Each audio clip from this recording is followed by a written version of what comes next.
This is Mike Franklin, the property tax guy and assessor audit, and today we're going to talk about a small claims assessment review hearing I had with the city of Syracuse. It was pretty entertaining. The hearing officer wouldn't allow me to record the hearing, and I can appreciate why he doesn't want me to record it, because the utter nonsense that was being spewed was just unbelievable. So initially, I'll get into the details of the recording issue in another video. Today, I'm just going to talk about what happened in this particular case. Essentially, the gist of the case was that the city of Syracuse pinned the purchase price on a property that had recently sold in violation of welcome stranger. That was my argument. There was properties all around that had no changes whatsoever, and they pinned the purchase price on this one. And I show up, and there's the hearing officer sitting at a conference table with two attorneys from the city and one of the assessors having a conversation, which had the appearance of being an ex parte communication. The hearing officer said that they were talking about the weather or something. Well, I don't know what they were talking about because it was ex parte. So I asked the hearing officer to recuse himself from the case and future cases, and that I would be filing a complaint with the administrative judge. The administrative judge won't do anything about it because I guess ex parte communications is okay with them. So they have rules that they want the public to abide by, but they don't abide by themselves. So I think ex parte communication is a pretty obvious thing.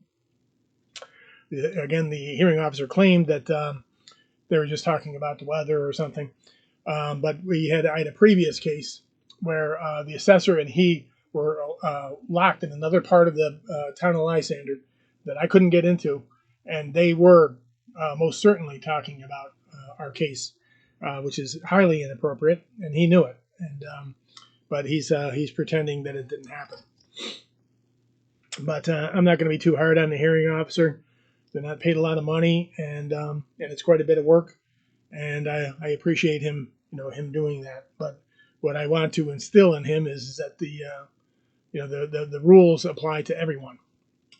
And so, see what else happened. Oh, then so they had this assistant assessor. His name is Full, and he was rambling on about how he's been doing this for 40 years. So I unfortunately I can't show you the video because they won't let you record it, so I have to tell you about it. But it was hilarious. He was going on about how he's been doing this for 40 years, and I asked the hearing officer how this guy's life story is relevant to fair market value, and that put the end of that conversation. Then they got a young attorney who I've had some dealings with in the past. He was suggesting on a live stream that I wasn't allowed to record a public hearing. It's just so ridiculous that an attorney wouldn't know something so obvious. And if he doesn't know about something as obvious as that, it makes you wonder what else he knows.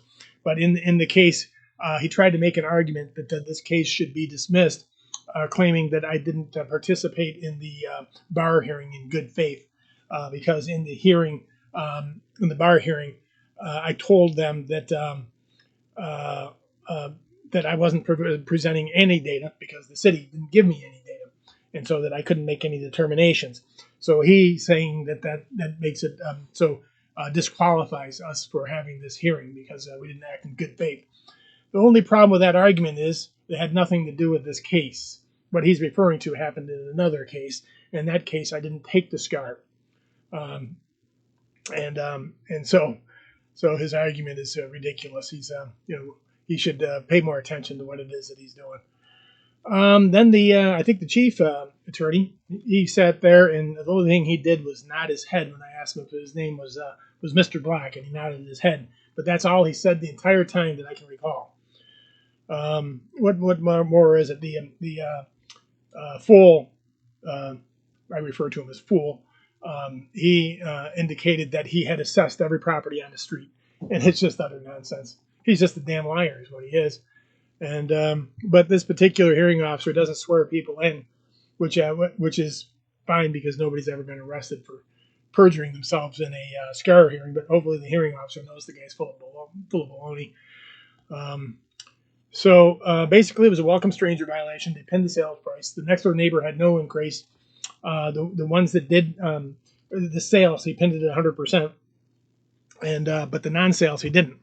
And then there's some parallel streets that had no increases whatsoever, and and so there they have that. So I think it's pretty apparent. The welcome stranger violations creates an unequal situation. So they're pinning the sales price. So all the properties that were sold, those are all equal with each other. But the 90% that didn't sell, they are not equal because they didn't receive any increases because they didn't address this neighborhood. And then the assessor lies about it to the hearing officer. So it's a pretty clear cut case. The hearing officer kept asking me because we had an appraisal from when the owner bought the property, and of course the appraisal says what it is that he paid for. And I had to remind the hearing officer, I'm not arguing excessive. I'm arguing unequal. The fact that he's asking me that question means he hasn't heard a word that I said, so he keeps asking me about it, and so he's saying, is it indicative? Well, the property wasn't on the market, and he bought it from a friend. It's not arm's length. From a guy's grandmother who died, and so it was never on the market. So it's not an arm's length sale. But it really doesn't matter whether it is or it isn't because he pinned the purchase price either way, and it's illegal, and that's pretty much what the case is all about. The case was quite simple. What made the thing more complicated is that they are refusing to allow me to record these hearings so that the public can know what the truth is as to what transpired. I want people to hear what I say, but I also want people to hear what the nonsense that this assessor is spewing, just utter nonsense.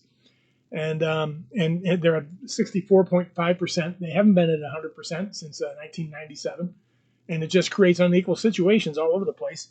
And the reason that happens is because politicians don't like to do revaluations because it gets people angry and it gets people elected out of office.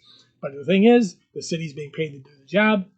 They're collecting money from 41,000 properties. They've already received the money, but they haven't done the job. And it's called fraud.